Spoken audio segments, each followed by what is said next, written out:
nós já trabalhamos com projetos, né? O que nós talvez não tivéssemos conhecimento era da linguagem de projetos, que a disciplina meio que se propõe um pouco a isso, né? A melhorar a nossa compreensão do que diz respeito, no que diz respeito, perdão, à questão de doutrina, né? De gerenciamento de projetos, essa parte teórica, mas todos nós já lidamos em algum momento das nossas vidas com projetos, né? Primeiro, nós somos um projeto, né?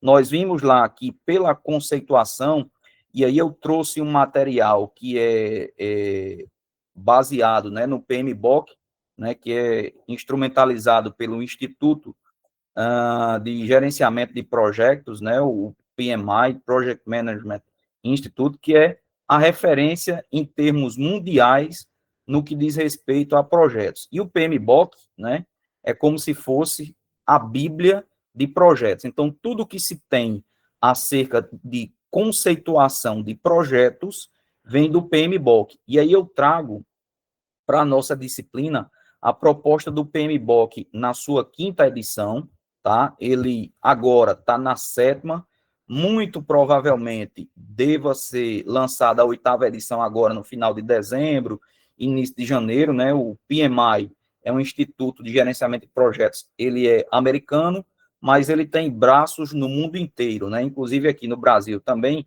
esses braços são chamados de capítulo, né? Confesso que não entendo o porquê, mas em vez de se chamar de filial, sucursal, etc., se chama capítulos. Aqui na Paraíba nós não temos, então o capítulo mais próximo que temos aqui em Recife, tá? Mas o de São Paulo, Minas, Rio de Janeiro, enfim, são bem atenciosos e solícitos quando da participação, principalmente no caso da Polícia Militar de São Paulo, né?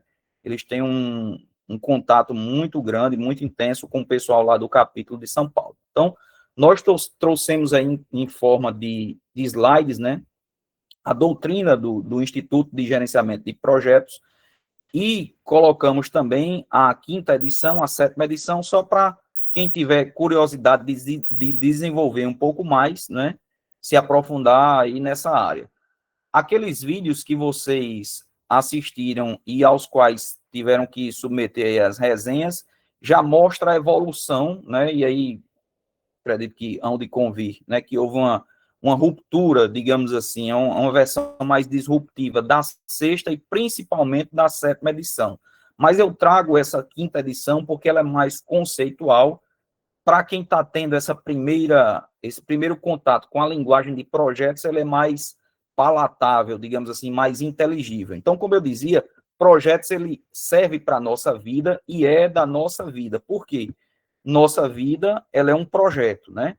Partindo do pressuposto, né, do conceito que o PMI traz, que o projeto ele é um esforço temporário empreendido para criar um produto, serviço, um resultado exclusivo, né? Então, nós somos assim, e certamente, né, todas as vezes que nós empreendemos esforços para gerar um resultado único ou exclusivo, isso se caracteriza como sendo um projeto. Então, por exemplo, viagem de férias. Eu vou projetar a minha viagem de férias para Paris. Isso é um projeto. Ela gerou um resultado exclusivo, um resultado único, e ela é fruto de um esforço temporário. Então, o seu escopo era conhecer Paris, comprar um carro, reformar a casa, enfim, começar uma atividade de física, por exemplo. Então, todas essas atividades, todas essas tarefas, nós podemos conceituar, aplicar para a nossa vida prática como sendo um projeto. Ele é um esforço temporário, a sua viagem. Você planejou, você tem um escopo que é conhecer Paris, você fez um planejamento, você utilizou recursos, você fez um cronograma, você disse qual era a qualidade, né, daquele produto ou daquele serviço que você desejaria obter. Esse esforço foi temporário e ele gerou um resultado exclusivo. Foi a sua viagem de Paris de 2025. Então, nós estamos diante de um projeto. Então, projeto, ele acontece na nossa vida rotineiramente. E aí, passando um pouquinho do aspecto do projeto propriamente dito, nós temos uma outra questão que é o chamado programa. Então, projetos, eles são iniciativas individuais. E quando eu tenho a junção desses programas, desses projetos, perdão, em um mesmo guarda-chuva, eu tenho, conceitualmente falando, um programa. Então, vamos exemplificar aqui na prática. Já que nós temos aqui muitos colegas que são da área de saúde, então, imagine que nós queremos ter iniciativas, projetos, que melhorem a qualidade de vida do profissional de segurança pública no trabalho. Então, imaginemos o seguinte: uma iniciativa, nós temos o projeto de ginástica laboral. Então, vai lá o pessoal do Cefid 2 vezes na semana ou 3 vezes na semana para ensinar sobre ginástica laboral. Isso é um projeto, beleza. Eu tenho um outro projeto que é, por exemplo, o Dia de Cuidar, em que os profissionais têm um dia específico onde são realizados exames, consultas, enfim, tratamentos, alguma coisa dessa natureza. Esse é um outro projeto. E eu tenho um terceiro projeto que imaginemos aqui, e aí, por favor, o pessoal da saúde, se eu estiver dizendo alguma besteira ou alguma linguagem que não seja técnica, por favor, me corrijam. E eu tenho um terceiro projeto que é de acompanhamento, sei lá, pós-cirúrgico, por exemplo. Vou dizer uma coisa aqui bem absurda. Pronto. Então, eu tenho esses 3 projetos que eles são iniciativas individuais. O que é que acontece? Para gerenciá-los melhor, considerando que eles têm escopos semelhantes, eu poderia agrupá-los em uma determinada formatação que eu vou chamar de programa. Então, o programa nada mais é do que um grupo de projetos ou de subprogramas que eles são relacionados e eles são coordenados visando a obtenção de benefícios que não estariam disponíveis se fossem gerenciados de forma individual. O projeto de ginástica laboral é excelente, mas será que ele conversa com o projeto do Dia de Cuidar? Sim. Será que o projeto Dia de Cuidar dialoga com o projeto de acompanhamento pós-operatório, por exemplo? Sim, porque eles têm escopos que têm uma interação, que têm uma integração. Então, o que é que eu faço? Eu gerencio esses projetos de forma coordenada, tratando-os agora como um programa. Então, eu tenho, por exemplo, o programa de atenção à saúde do profissional de segurança pública, programa de atenção à saúde do policial militar. Então, eu posso criar um conjunto de projetos que são gerenciados de forma equânime, equacionada, transformando, então, assim, em um programa.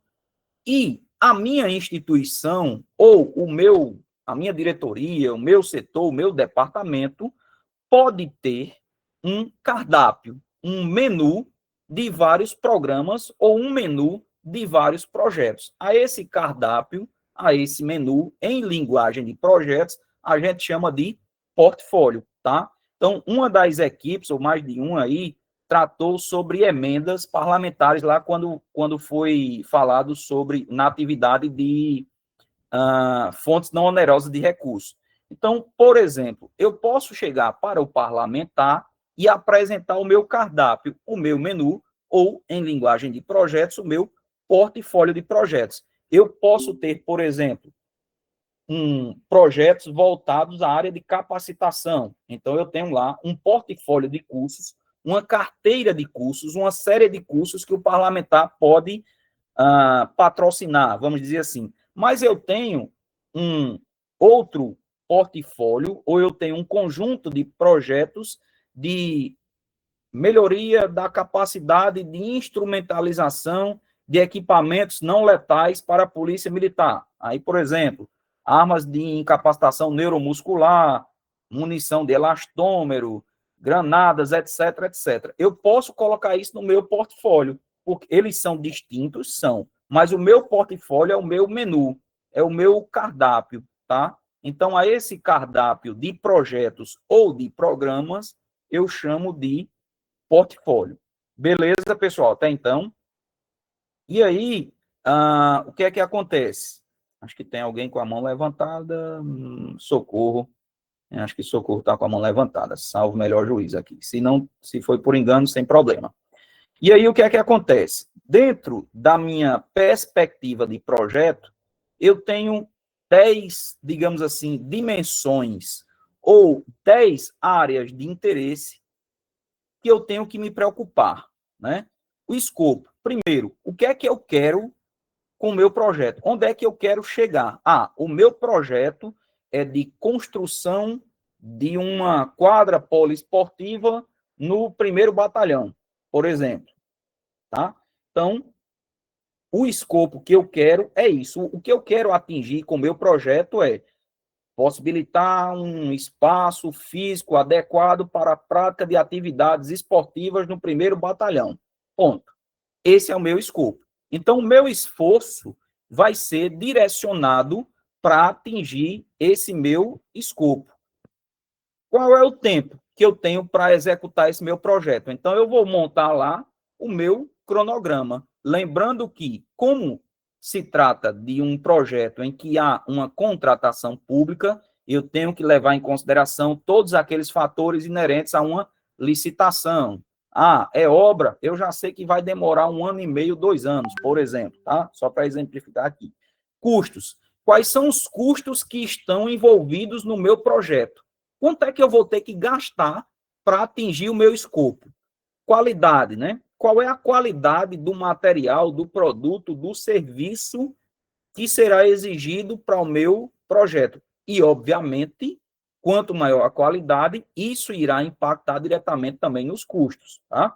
Recursos humanos, né, ou pessoal, enfim. Quem eu preciso mobilizar, quais são as equipes que eu preciso mobilizar para que o meu escopo, para que o meu projeto saia do papel e se transforme em realidade. Eu vou precisar da equipe de licitação, eu vou precisar da diretoria de saúde para especificar quais são os objetos que eu preciso comprar, eu vou precisar de alguém da engenharia, seja lá para a construção do ginásio, por exemplo. Então, quem precisa estar envolvido nesse meu projeto, né? Quais são as equipes que precisam se envolver para que eu atinja o escopo do meu projeto? Quais são as formas de comunicação que eu vou utilizar? Eu vou fazer Google Meet, eu vou criar um grupo de WhatsApp, eu só vou mandar documento pelo PBDoc. Como eu vou me comunicar com as partes interessadas no meu projeto? Quais são os riscos que meu projeto tem? Eu tenho um risco de atraso no material, de entrega do material, atraso na mão de obra, problema com fornecedor. Quais são os riscos potencialmente, né? E lembrando que risco é tudo que afeta aquela determinada atividade. O risco, tem um risco ruim, naturalmente nós, quando falamos a palavra risco, a gente só se lembra das coisas ruins, o risco de atraso, etc e tal. Mas é como a definição de risco, né? Ela diz respeito a tudo que afeta positiva ou negativamente. Eu tenho um risco bom também de conseguir captar mais recursos, né? Eu tenho um risco bom de antecipar o processo licitatório e ser entregue antes. Então, todos esses riscos devem ser pontuados, né, pelo gerente de projetos quando ele estiver lá documentando o seu projeto, tá?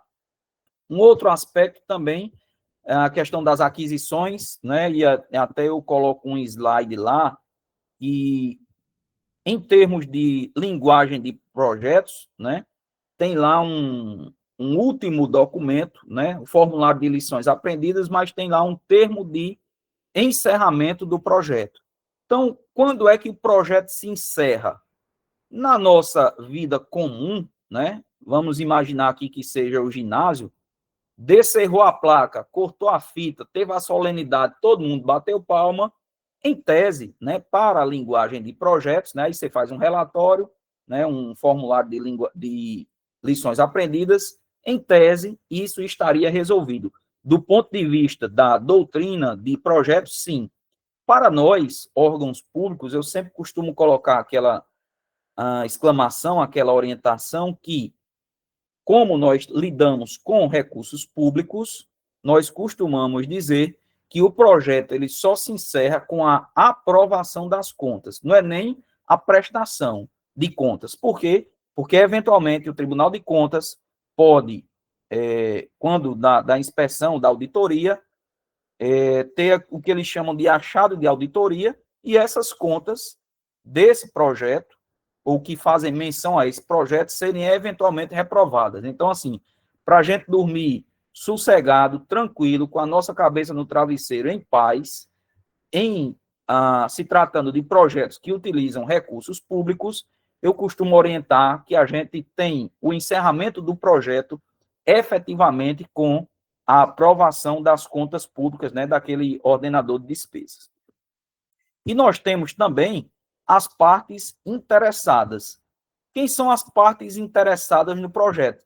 São todos aqueles que afetam ou são afetados pelo projeto. Então, por exemplo, imaginemos que a gente vai fazer aí o projeto de construção do primeiro do ginásio poliesportivo do primeiro batalhão, tá? Hipoteticamente aqui. Então, quem é uma parte interessada? Todo o efetivo do primeiro batalhão é uma parte interessada.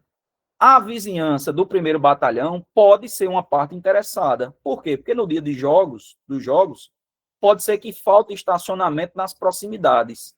Os fornecedores são partes interessadas no projeto do primeiro batalhão. O patrocinador, imaginemos aqui que seja, no caso, alguém que aporte recursos aqui, um deputado, por exemplo, uma emenda de um deputado federal. Esse deputado também é parte interessada. Então, como é que nós vamos nos comunicar com ele? Atualizar o andamento das obras, previsão de entrega, etc. Então, tudo isso, o gerente de projetos, ele precisa se conectar, ele precisa estar antenado e documentar isso no seu projeto, tá? Tem uma outra parte lá chamada de estrutura analítica do projeto, né? É como se fosse um resumo. Quais são as macroetapas que eu tenho que desenvolver no meu projeto? Então, você coloca isso logo no início, né, do seu projeto. Por quê?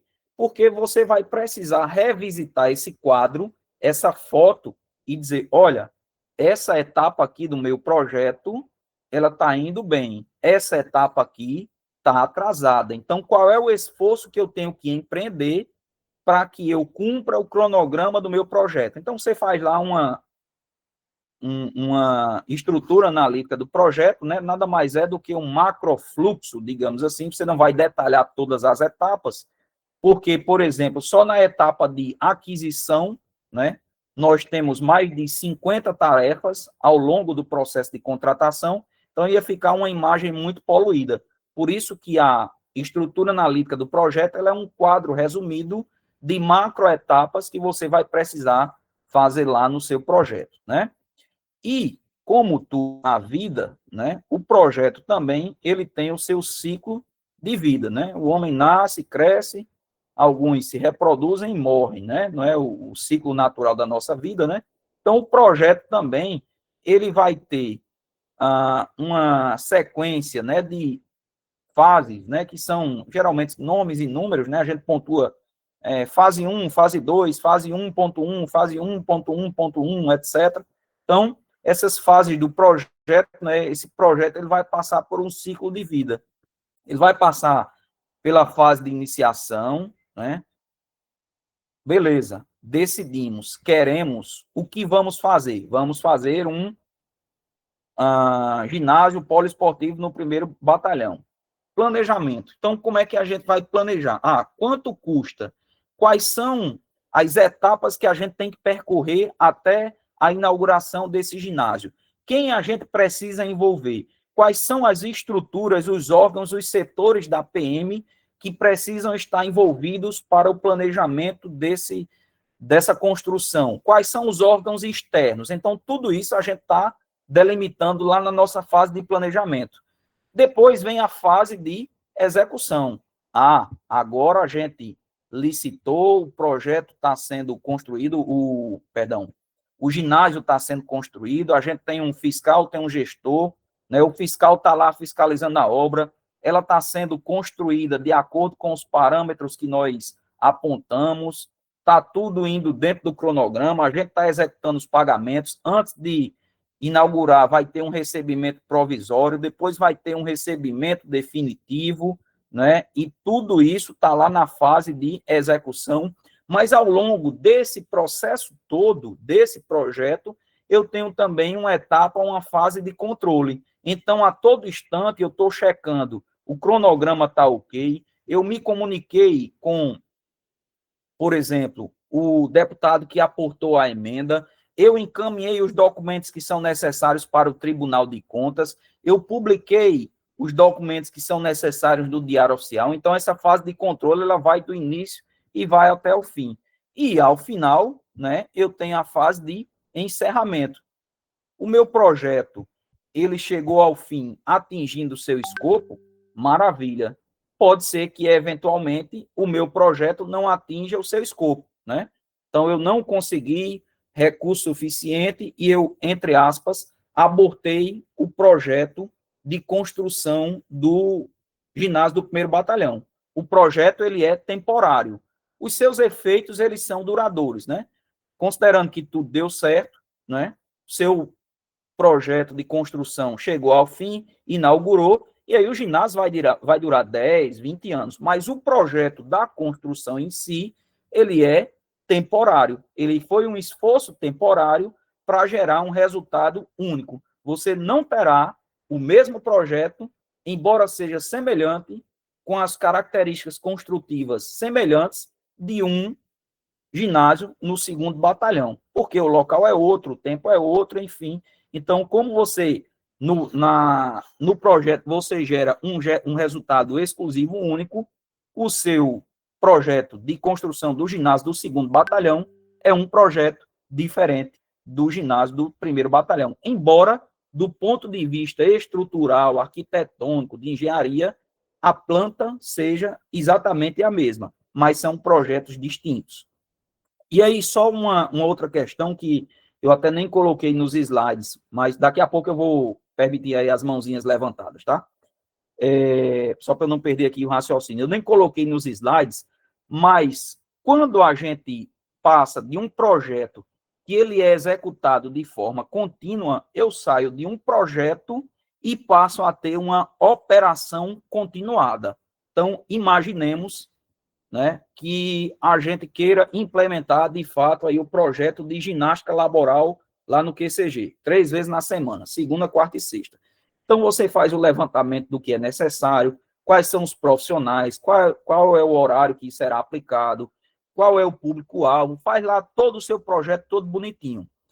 Quando é iniciada essa atividade e as segundas, quartas e sextas passa a ter a execução desse projeto, né? Depois você vai fazer um termo de encerramento, lições aprendidas, etc. Nós passamos a ter agora uma operação continuada. Toda segunda, quarta e sexta vai ter ginástica laboral no QCG. Pronto.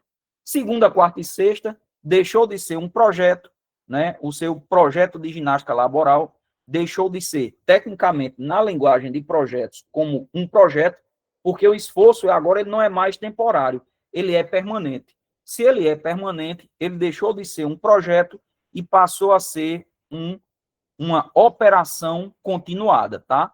Aquele esforço inicial empreendido gerou um resultado único. Qual foi? A implantação da atividade de ginástica laboral 3 vezes na semana no QCG. Pronto. Esse foi o seu projeto, esse foi o seu escopo.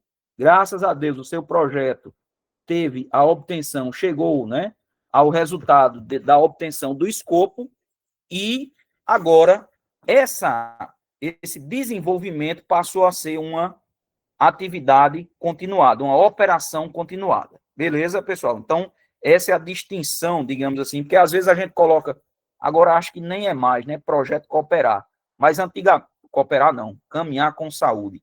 já deve ter sido lançado, acho que em 98, 99. Então, o nosso projeto Cooperar, só quer dizer Cooperar, projeto Caminhar, acho que agora até está como programa, né? Mas em linguagem de projetos, a gente não tem mais o projeto Caminhar com Saúde lá na Orla. A gente tem uma operação continuada e todo dia, acho que é de segunda a sexta, ou segunda a sábado, não sei, existem profissionais da Polícia Militar que dão aquela atenção aos caminhantes, aos praticantes lá de atividade física. Então, em linguagem de projetos, ele deixou de ser um projeto e passou a ser uma operação continuada. Roberto Douglas, fique à vontade, meu irmão. Bom dia, satisfação em encontrar um amigo de novo. Bom dia, professor. Eu cheguei atrasado na aula porque eu estava no link errado. Mas eu não sei se o senhor falou aí no começo, o senhor falando sobre a modelagem do processo, e hoje a gente tem que se ater também à questão do PCA. A gente tem que ver se o que a gente está comprando, se está previsto no PCA, e se não tiver, a gente vai ter que justificar a necessidade de incluir ele. Né? Então, foi uma coisa que, como eu peguei vamos dizer assim, de 15 minutos para frente, eu não sei se o senhor tinha falado sobre isso. E também uma outra situação que é, no final do projeto ou da compra, a gente vai ter um fiscal que vai ficar permanentemente imbuído de ver se esse material que foi adquirido ou esse serviço, se ele de fato está sendo eficiente, se está tendo eficácia para a Polícia Militar, porque o senhor bem sabe que a gente passou um período onde a gente comprava algumas coisas e às vezes ficava no depósito. Não ia, de fato, para as unidades para ser utilizado, ou quem estava na unidade, na ponta, dizia assim, isso não está servindo. Então, esse filtro, ele é o tempo todo, esse controle, esse filtro, é o tempo todo trabalhado para que o material chegue, de fato, a um material de qualidade na ponta. Então, eram duas observações que eu queria fazer e o senhor, se possível, comentar.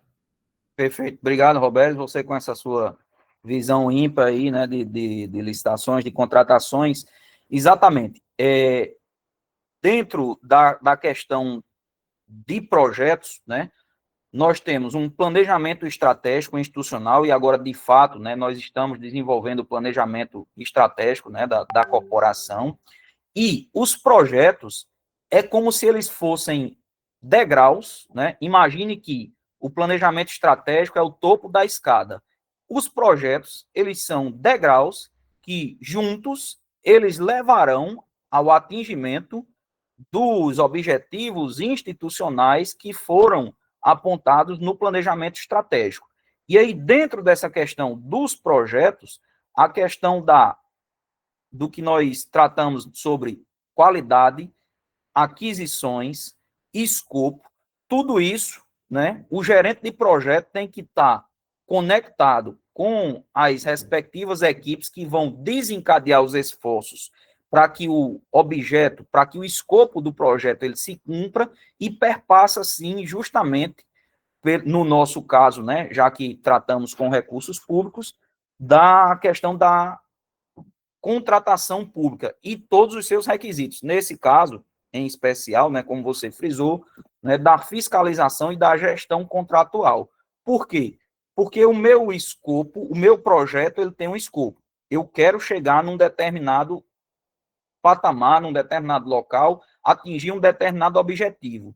Se as contratações que são realizadas para atingir aquele determinado objetivo não estão nos parâmetros estabelecidos, significa dizer que eu tive uma falha no meio do processo, no meio do caminho, e o meu escopo talvez não seja atingido a contento. Então, imaginemos aqui que a gente tem um projeto para implementar uma sala de atendimento ginecológico. Vou entrar numa área aqui que não é a minha, mas me permitam exemplificar. Então, uma sala de atendimento ginecológico, certamente ele precisa de uma cadeira específica, não é? Materiais, insumos, etc. e tal. Imaginemos que a gente quer montar essa sala aí de atendimento ginecológico.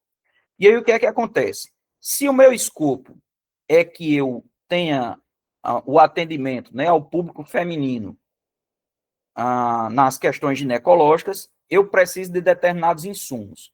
E aí, por exemplo, em vez de adquirir uma cadeira de atendimento ginecológico, eu adquiro uma cadeira normal, uma cadeira dessa de sentar normal.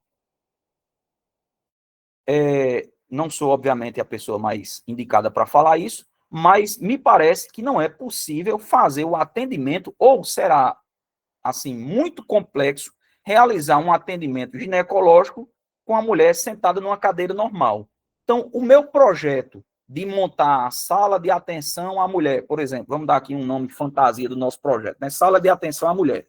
Então, o meu projeto que tinha como escopo desenvolver, implementar, fomentar, conseguir um ambiente físico apropriado ao atendimento do público feminino, esse escopo ele não foi atingido completamente. Por quê?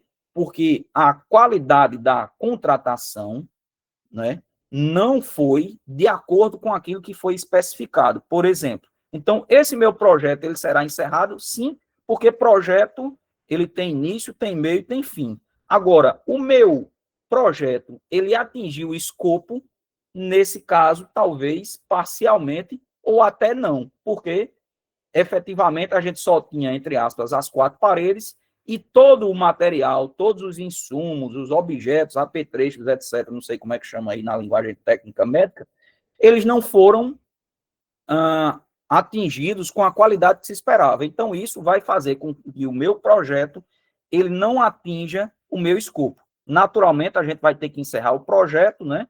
Mas o encerramento do projeto não quer dizer que a gente tenha atingido o escopo, né? Como o projeto ele é um esforço temporário, ele tem fim, mas ele pode ser encerrado por atingimento do escopo, se é o melhor dos mundos, é o melhor dos sonhos, mas ele pode ser encerrado por outros fatores também, tá?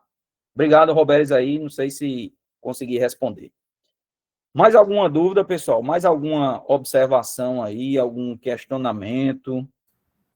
Com relação ao PCA, o senhor falou no começo sobre o PCA? Sim, não falei, mas foi bom você tocar, né? O PCA aí, né, é o Plano de Contratações Anual.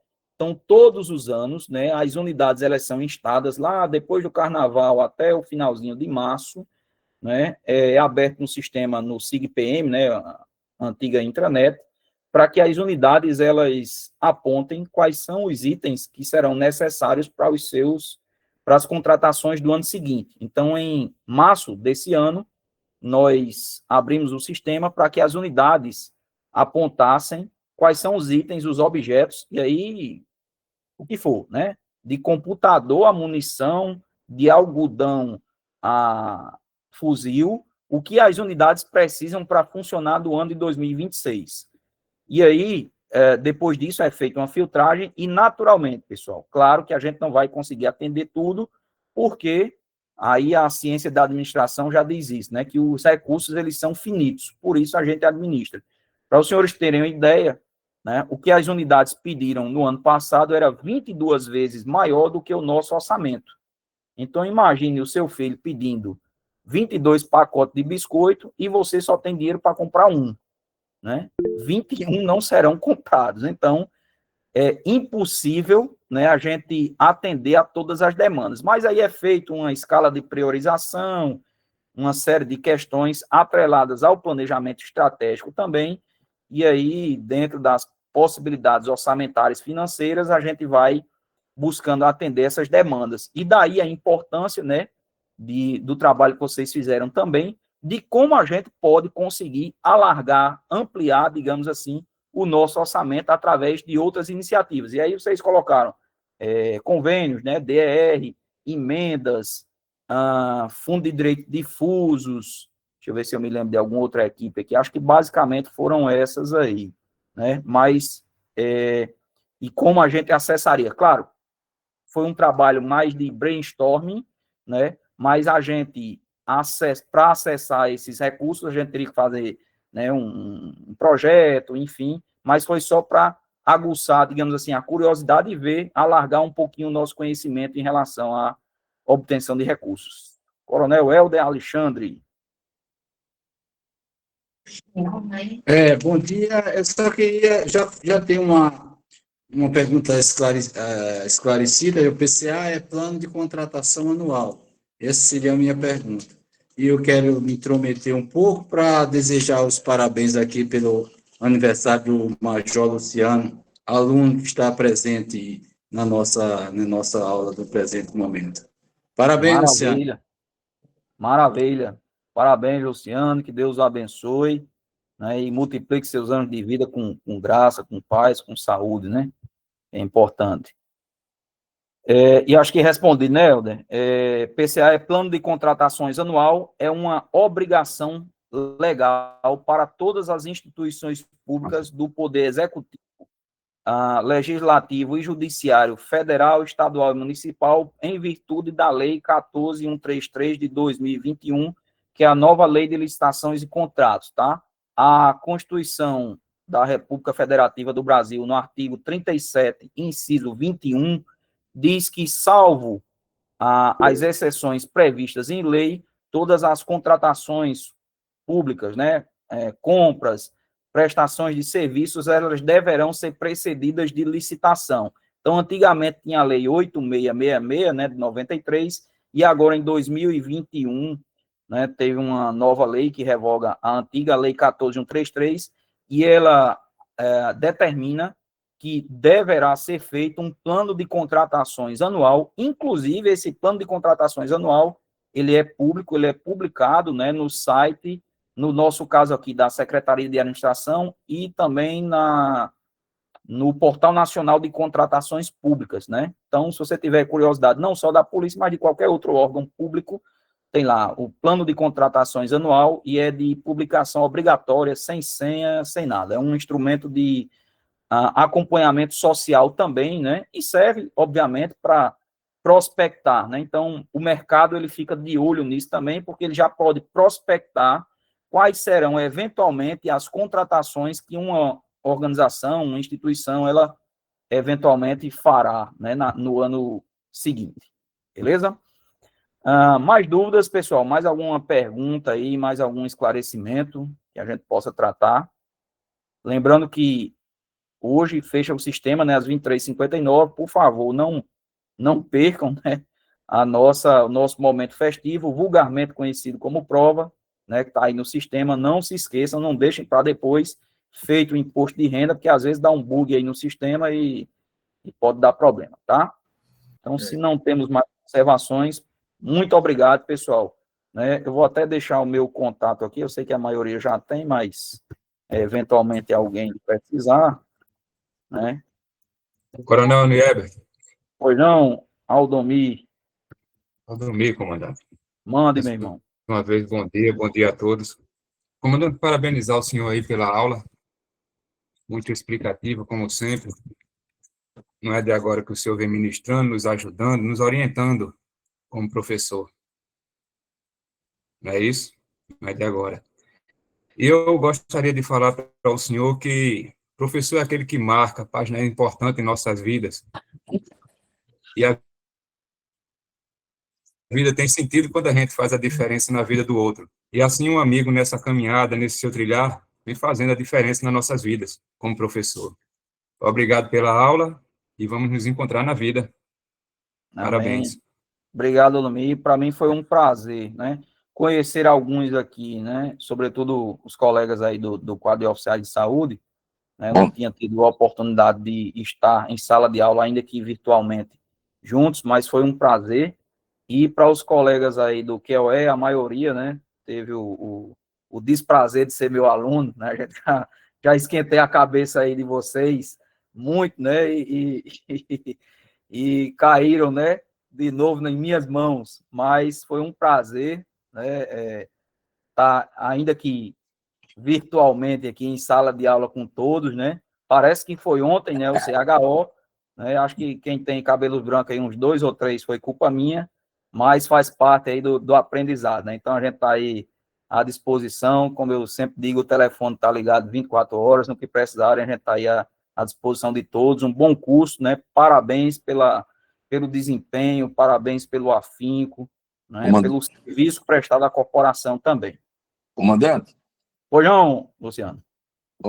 Primeiramente, agradecer, entendeu, ao senhor pela presteza e a excelente aula que o senhor ministrou, e também para agradecer também aí ao Tenente Coronel Helder pela lembrança do meu aniversário. Hoje eu estou aqui, estou viajando, comandante, mas estou presente, entendeu? Coisa Com boa. todos vocês. E eu tenho só que agradecer a todos vocês, entendeu? A lembrança do meu aniversário. E depois da sua aula, quem ganhou o presente fui eu, tá entendendo? Porque agora eu vou comemorar esse Pronto, dia. então Tá vamos encerrar a maravilhoso. aula para você comemorar seu aniversário. Já estou tomando seu tempo demais. Não, fique tranquilo. Muito obrigado por tudo. Muito obrigado por tudo. Viu? Obrigado a Um todos. abraço. Senhores, Deus abençoe aí. E um bom término de curso, um bom término de disciplina, tá? Deus abençoe. Não esqueçam de fazer a prova até hoje, viu? Um abraço, vou desconectar, gente. Até logo. Obrigado, coronel. Obrigado.